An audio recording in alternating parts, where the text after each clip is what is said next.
Before we get into the topic of statistics, I thought it might make sense to go through some of the terminology. Doing the math is one thing, and it's not that difficult, but we have to understand what the words mean in order to make any sense out of what we're doing. So let's start off with taking a look at statistics and data. Now, statistics, basically, I'm going to just paraphrase rather than reading all the stuff directly off the slides, but it's when we want to take data of some sort.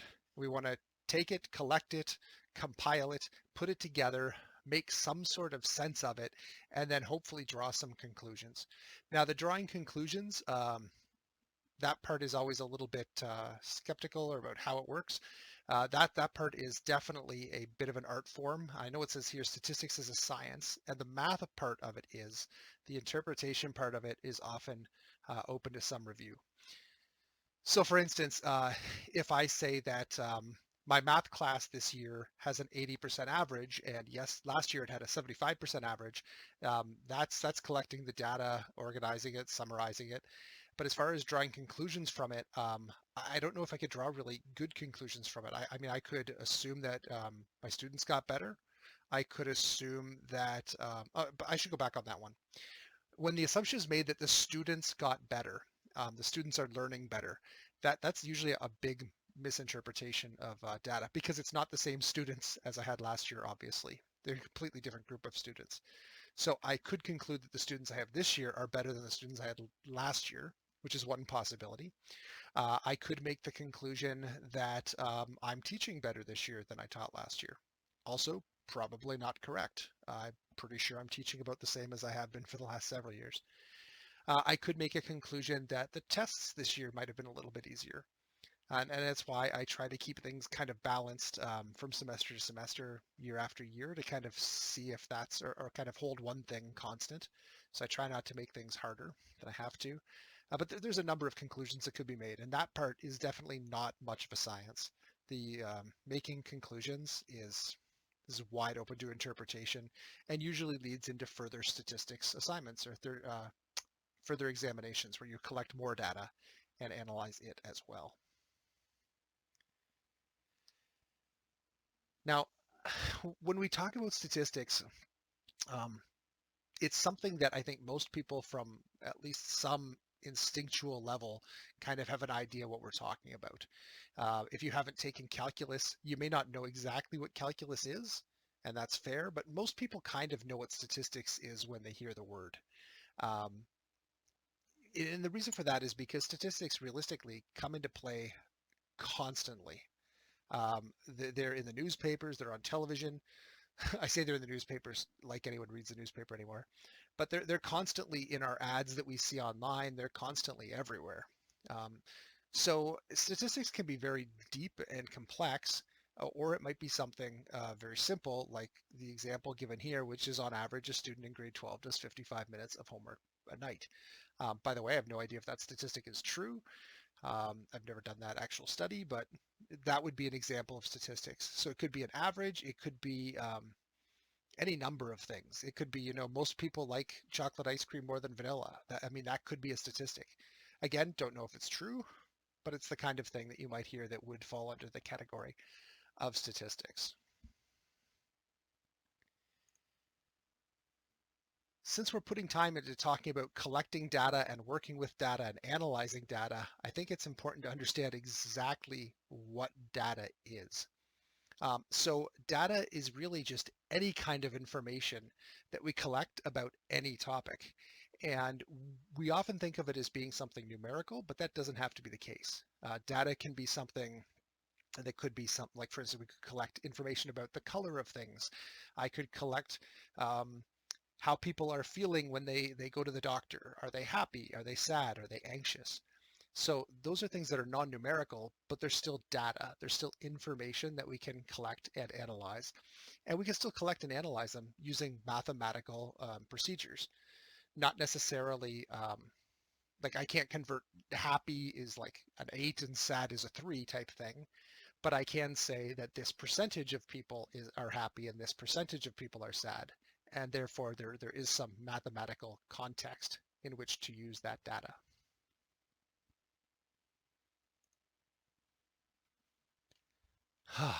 This one's a tricky one, and all I can say is that most people struggle with this concept of specifically random variables, not just variables, but random variables, until we're quite a bit later in the course, and we've seen some more examples of it. What makes this different than regular variables? A regular variable, so for instance, when you're in grade 9 math and you're doing something like you're solving 3x plus 2 equals 15, that's a variable. X is a variable that you're actually solving for. It has an unknown quantity, but it is a quantity. There is some answer to it. Um, even equations that we can't solve. So for instance, like x plus 2y equals 23. That's a relationship with two variables. I can't actually solve for either of them. All I can do is tell you how they relate to each other. But it's still, in theory, they do have numbers associated with them. What makes a random variable a little bit different is that it's not a variable that we can solve for. It's a variable that changes every time we conduct an experiment. The most classic example would be if we're rolling a die. So if I say I want to let the variable d equal my die roll, I'm not solving for what my die roll is going to be. I do the experiment, I roll a 3, and I say, okay, d is 3 in this case. Or I could say, I roll it again and I get a 5, and it's 5 now. But a random variable is something that changes from experiment to experiment. So it could be something that is numeric or non-numeric, which we're going to get to in just a second, but a random variable could be the hair color of the next student who walks into the room. Um, it's not that I can solve for that or that I know what the answer is going to be. It's that it changes depending on who the next student to walk into the room is. Now, this next part is actually fairly important because it actually does change how we work on some problems and how we make some diagrams, and that's whether variables are considered quantitative, as in quantity or numerical, or qualitative, as in quality or non-numeric. So things that are quantitative variables have direct numbers associated with them, and they're numbers that usually make some sort of sense. So for instance, I could say that there are 10 people in the room. That would be a quantitative variable. I could say that someone's height is 6'1", or I could say that their height is 173 centimeters. I could give someone's weight. I could give someone's age. I could do any number of things. Then we get into qualitative variables, which is where we basically collect some information, but it doesn't have a number associated with it. The most common one that we would do is color. I happen to be a big gaming fan, Super Mario Brothers and all that stuff. So there's a bunch of different colored Yoshis. I could collect the color of each one and try to analyze that data to see if there's any kind of relevance to anything. And I don't think there is, other than most Yoshis are green. If I go through all the Yoshis I've seen in all the Super Mario series, most of them are green, and that's because that's the main Yoshi. But that would be a good example of a qualitative variable. Hair color, eye color, um, color of M&Ms, color comes up a lot. But either way, something that doesn't have a numerical value attached to it.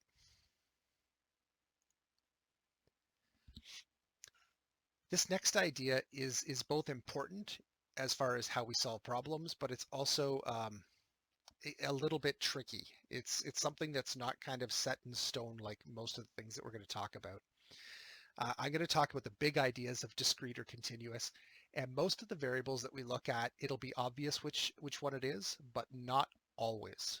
There are always exceptions, and I'll actually come back to this picture or remind you of this picture, flip back a couple slides in a moment, to talk about the difference between bottled water and on the right-hand side, we just have some water.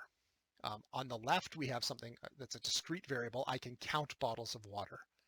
On the right, I have to measure the amount of water that I have. And usually when it comes to discrete, we want to count. It's where things go 1, 2, 3, 4, 5. And continuous is something that can be pretty much any number out there. I could have 5.823 liters of water or whatever. So just to go over these again, discrete variables, most of the time people don't have too much of a hard time with these. These are things that we can count. They're not necessarily things we can measure. So for instance, in the bottom of this picture, there are 5 kids, 1, 2, 3, 4, 5. I don't have to measure that. I can simply count that. And I will point out that a few years ago, I had a slightly different picture in this slide, um, mentioning the whole part about the number of kids at a playground is discrete without making a horrible mess anyway. Anyway, I won't go into details, but I had to change that picture. Apparently, it was in bad taste and very dark. But anyway, I think you can probably figure out what I had there, or what I may have had there. I thought I'd throw this in, shoe size, as an interesting example of something that is discrete but not a whole number. So shoe sizes, at least in North America and Canada, they tend to come in halves. So I can go into a shoe store and say, oh, the 10 is a little tight, the 11's a little loose. Could I get a 10 and a half? And that's doable. It's still discrete because it still jumps from one number to the next with no numbers in between. I can't say the 10.5 is still a little loose. So do you have a 10.41? Like that, there is no 10.41 shoe size. Um, and that's the key feature of a number set that's discrete. It goes from one value to the next, and there's no such thing as an in-between. It's not doable. Um, so shoe sizes actually are discrete, even though they do come in halves. And I will point out that in a more realistic, well, I guess in real life in general, shoes could actually be considered, not shoe sizes, but shoes could be considered continuous because whoever makes the shoes could make them any length, any width that they wanted. In which case, we could say the length of the shoe is a continuous variable. It takes on any possible value. And since we're defining continuous, I suppose we should go to that slide. So continuous variables are things that are obtained by measuring, typically things like heights, weights, times, etc. Things that there could be any level of accuracy recorded that we want. So things that don't have to be whole numbers, things that could have as many decimals as we wish them to. And something I really want to point out, because most people miss this idea, is that just by choosing to round something off does not make it from continuous into discrete. So for instance, if I record people's heights in centimeters and I just say round to the closest centimeter, so some people are 171 centimeters, some are 172, some are 173, 74. Rounding does not make it discrete. There's still technically the thing that is being measured, the height, is still able to be any value, and no matter how close. And this is a good way to think about continuous. Is no matter how close two values are to each other, if they're continuous, there's always a value in between them. Always a value in between them. That's kind of a key feature. Okay, this discrete versus continuous, again, is going to come up a few times because of the way that we have to solve problems in statistics and really throughout the rest of the course. Measurement scales. There are actually more than this, but these are the 3 that we're going to focus on in this course. There's nominal, ordinal, and interval. And the good news is at least 2 of the 3, and arguably 3 of the 3, kind of have their description in their name. Nominal data, actually, let me just go to the next slide, which is on nominal data. A nominal, I put down nominal measurement here. I should have said nominal data. Classifies into non-overlapping category, no order, and no ranking. So here's a bunch of car companies that are there. I can name them. We've got Honda, Ford, Mazda, etc. But I can't really just say, okay, intrinsically Ford is greater than Nissan, or Jeep is equal to Audi, or BMW is less than Subaru. Like those things don't make sense to say. We can put artificial ordering on them. So I could say something like, well, let's put these in alphabetical order. Or I could say, let's put them in order by the year that they were founded. Or let's put them in order from lowest sales to highest sales. Or lowest quality to highest quality. I don't even want to get into that one because there's a million debates. Have you ever noticed that every company produces the best pickup truck in the world? Every company. Ford is number 1. No one beats Ram, etc. But intrinsically, until we put an artificial ordering on them, they have no order, no ranking. They're just things to list. That's the important thing about nominal data. It's just names. It's just things that we can basically throw onto a sheet. We can't categorize them or put them in lowest to highest. Ordinal, as the name would suggest, has an order in which we can put things, but they don't necessarily have a mathematical relationship to them. So a great example of that is t-shirt sizes. We have extra small, small, medium, large, and extra large. I always felt medium got ripped off, small gets extra small, large gets extra large, but medium never gets extra medium. That's just that's cheating. Medium gets ripped off badly. Anyway, um, I can definitely put these in order that makes sense. Most people would without any kind of like self-imposed ordering system on it, would just say, okay, well, smallest to largest obviously is the order that they are on the screen. So they do have an order, but they do not have a mathematical relationship. So I can't say that small is extra small plus one. I can say it's the next one in the line, but I can't mathematically relate them. I can't say a large is equal to three smalls. I can't say an extra large is a medium plus a large minus an extra small. I cannot put a mathematical relationship on them. All I can do is list them in order. Order, ordinal. And then there's the interval measurements, which are the ones that we actually normally think about when we talk about numbers. So these are things where not only do they have an order from smallest to largest, but they have a meaningful definition of what the difference between two things is. So for instance, if someone was 5'10" and someone else was 6'2", I can say that the taller person is 4 inches taller than the 5'10" person. There's a meaningful numerical measurement difference between the two, and that's what makes those interval. Okay, now I will point out that sometimes on evaluations, I may ask you to state whether something is nominal, ordinal, or interval. And I should point out that it's not just for this, it's for several of the definitions. Discrete, continuous. Oh, I said I was going to go back to the water thing. Yeah, let's go back to the water thing real quick before we do this. So the water picture. This is where I said it becomes kind of questionable on whether or not things are discrete or continuous, because again, I think everyone understands that the bottles of water on the left can be counted as discrete things. But what happens if there's a partial bottle of water? I would argue that the amount of water in it, which is continuous, is still continuous, but the number of bottles is definitely going to be a discrete quantity. Now, the water on the right, again, most people have no problem with considering that continuous. If you have, 1 liter of water and I have 1.1 liters of water, I can find a number in between your water and my water that we can do.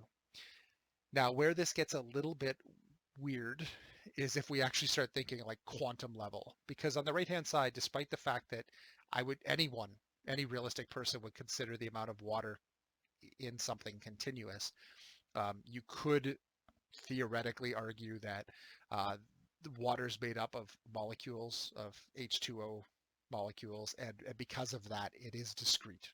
You can't have a partial number of H2O molecules. We're going to go with what's more realistic for a kind of everyday experience. Okay, with these examples right here, whether we're talking about discrete, continuous, or in this case the different numbering systems, the important feature to understand is that some of them are arguable. They're debatable. Depends about how you think about them. So what I'd like you to do is just take like 5 minutes. I'll just wait here while you're doing this, and think about each of those examples on the screen and ask yourself, would they fall under nominal, ordinal, or interval, and why? Do they fall into that and make sense? And then we'll come back in 5 minutes and discuss that. And I'm just joking, because I mean, just hit pause. Just hit pause, that I'm going to take it up right now. But take pause if you want to actually think about these first. And I would suggest you do that, because you learn so much more from thinking before you actually hear the answers. But for those of you who already hit pause, or for those of you who are just refusing to, here's what I would say. I would consider postal codes to be nominal. Now, if you said ordinal, because they go in alphabetical order, there's an argument to be made there. However, alphabetical order is an arbitrary order. They could also be geographical. I could do them from east to west, or west to east, or north to south, or whatever. I could do them from largest postal code population size to smallest. Um, I don't think there's an argument that could be made for interval. I think there's a loose argument that could be made for ordinal, for alphabetical order, but I would consider them nominal. They're just names of different regions that are given without a lot of detail. They're just given as letter number combinations. Intelligence quotient, or IQ. This one I would very strongly argue is interval. Not only does it have a numerical number attached to it, usually 100, give or take 20 or 30, at tops. Very few individuals are more than about 30 or 40 off the 100 level for IQ. 140 is genius, starting to get up into the Einsteins, and below 60 is usually an indicator of a pretty significant mental problem. Usually either a birth defect or an injury. But either way, IQs have meaning to them. If someone has an IQ of 115, that's 5 higher than someone who has an IQ of 110. Next one, education level. Again, some people might try to make the argument that there's interval. So for instance, grade 10 is grade 9 plus 1, but not necessarily. I can't say that, for instance, grade 10 is equal to 2 grade 5s. That doesn't necessarily make sense. They're definitely in order to them. But if we leave grades out and just think more about education level, then we can make the argument that they are ordinal, because even though they don't have numbers attached to them, I can kind of put kindergarten below, elementary school. I can put elementary below middle school. I can put middle school below high school. This next one is a little bit controversial. I'm going to say a lot of things in this course that may sound controversial, and I'm not trying to put judgment calls into things. I'm just trying to get you to think about statistics, and we'll talk more about this when we actually come up with examples like that. But after high school, most people would put college and then university. And that's the part that I'm saying is a little bit controversial, because college and university are not supposed to be higher and lower. They're supposed to be equivalent with different goals in mind. So I'm not going to make the argument that college is lower than university. I actually have several reasons to believe that college is much higher than university in some ways. But then we can get into things like master's degree and then PhD. And those ones I don't think are too much that could be argued with. So there's definitely an order to those things, with that one little exception I mentioned. So it is definitely more than nominal, but it's not quite interval. There's no equivalency between, well, a PhD is equal to 25 kindergarten. Doesn't quite work that way. Next one, temperature. Temperature is something that would be considered interval. 25 degrees is 5 higher than 20 degrees, etc. Higher, lower makes sense. We can't necessarily talk about multiples of each other. I know that several people talk about things and they're like, oh, it's 40 degrees out. That's twice what it is when it's like, that's twice room temperature. It's actually not twice room temperature. Because if that was true, it would be infinitely hotter than ice freezing, or ice forming, I should say, water freezing, because that's 0. So for those of you who are science knowledgeable, you could argue that that kind of statement makes sense if you're measuring in Kelvin, but not in degrees Celsius or in Fahrenheit. You can't do multiples the same way, but you can still do additions. I can still measure the difference between two different temperatures. So it is definitely interval. The next one is ranking of your favorite video games. Now this one requires a little bit more thought. Um, I don't think you could argue interval, although some people would say, well, what if I say this one's first, this one's second, this one's third? And you could, but that doesn't mean that third is second plus one. Like it doesn't have a relevance. So you could say, well, they're definitely ordinal because I've ranked them in order. That actually is a fairly good argument, and I would accept that. However, your decision on putting them in order is arbitrary based on your opinion, your liking. So you could also argue that it's just nominal. They're just 5 video games. Um, Now, because it's specifically you ranking your video games, you're probably right, unless you just are kind of an idiot when it comes to which things you like and which things you don't.